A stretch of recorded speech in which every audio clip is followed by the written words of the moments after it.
Cancer day సందర్భంగా supreme court ఆదేశాల మేరకు క్యాన్సర్పై అవగాహన కల్పించాలని దేశం మొత్తటో మాకు ఈ కార్యక్రమం చేయమని సుప్రీంకోర్టు వాళ్ళు ఆదేశించారు. దానికన్నా ముందు మీకు అసలు జడ్జి గారు ఎందుకు హాస్పిటల్కి వచ్చారని మీకు డౌట్ వస్తుంటుంది. ఈ న్యాయ వ్యవస్థలో చట్టాలపై చాలామందికి అవేర్నెస్ తెలియదు. చట్టాలు కొన్ని వేల సంఖ్యలో ఉంటాయి. State laws, central laws, local laws. ఏదైనా న్యాయపరమైన ఏదైనా సమస్య వస్తే కొంతమందికి ఎక్కడ వెళ్ళాలని వాళ్ళకు తోచది. అప్పుడు ఆ సమయంలో నియరెస్ట్ కోర్టు ప్రతి అసెంబ్లీ నియోజకవర్గంలో ఒక న్యాయస్థానం ఉంటుంది. అదే డివిజనల్ హెడ్ క్వార్టర్, జిల్లా, స్టేట్ అట్లా సుప్రీంకోర్టు దాకా వివిధ స్థాయిలో కోర్టులు ఉంటాయి. అక్కడ లీగల్ సర్వీసెస్ సెక్రటరీ అని ఉంటారు. మీకేమైనా న్యాయపరమైన సమస్యలు వస్తే డబ్బు లేకుండా మీకు సలహాలు ఇస్తారు, అడ్వకేట్స్ని పెడతారు. అది గవర్నమెంట్ బాధ్యత తీసుకుంటుంది. ఉదాహరణకి ఇప్పుడు ఒక బీదవాడు యాక్సిడెంట్ కేసులో ఇరుక్కున్నాడు. ఆ ఇరుక్కున్నప్పుడు ఏమవుతుందంటే అతనికి ఇల్లు లేదు, డబ్బు లేదు. అతని అడ్వకేట్ లేక వాళ్ళు జైల్లో ఉండవలసి వస్తుంది. అతనికి షూరిటీలు ఉండరు, బెయిల్స్ ఉండదు. ఎవరు ముందుకు రాకపోతే, వాళ్ళ చుట్టాలు కానీ స్నేహితులు రాకపోతే అతను జైల్లో ఉండవలసి వస్తుంది. అప్పుడు ఆ సమయంలో లీగల్ సర్వీస్ అథారిటీ అనే ఒక స్టేట్ గవర్నమెంట్ కింద పనిచేస్తుంటుంది. అప్పుడు లీగల్ డిఫెన్స్ కౌన్సిల్ అని ఫ్రీగా ఆ అక్యూజ్డ్కి ఫ్రీగా లీగల్ కోర్టులో వాదిస్తుంది కేసు.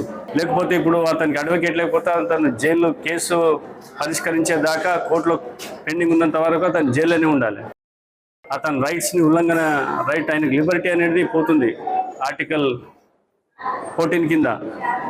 ఈవెన్ దో ఆయన నేరం చేసిండో లేదా అనేది తర్వాత కోర్టు నిర్ణయిస్తుంది. కానీ ఈ లోపల ఆయన జైల్లో ఉండవలసి వస్తుంది. ఫ్యామిలీకి కానీ అవన్నీ దూరం ఉండవలసి వస్తుంది.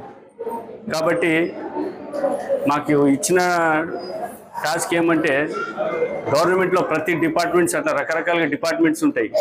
ఆ డిపార్ట్మెంట్లో కొన్ని ఏమైనా సామాన్యులకి న్యాయపరమైన సమస్యలు వస్తే ఆ సమస్యలకు పరిష్కార మార్గాలు కోర్టులో దొరుకుతుంటాయి. ఫ్రీగా అడ్వైస్ ఇస్తాం. జస్ట్ లైక్ ఇప్పుడు ఒక పేషెంట్ ఆరోగ్య సమస్యతో వస్తే డాక్టర్ ఎట్లా మీకు ఏం చేయాలనో మీకు సలహాలు ఇస్తాడో, ఉదాహరణకి ఏదైనా తహసీల్దార్ ఆఫీసు, మున్సిపల్ ఆఫీస్ దగ్గర పోయి మీరు దరఖాస్తు పెట్టుకుంటారు, మోరి చెత్త తీస్తలేరు అది ఇదని, లోకల్ ఇష్యూస్. అక్కడ వాళ్ళు పరిష్కారం నెగ్లెక్ట్ చేస్తారు ఆఫీసర్స్.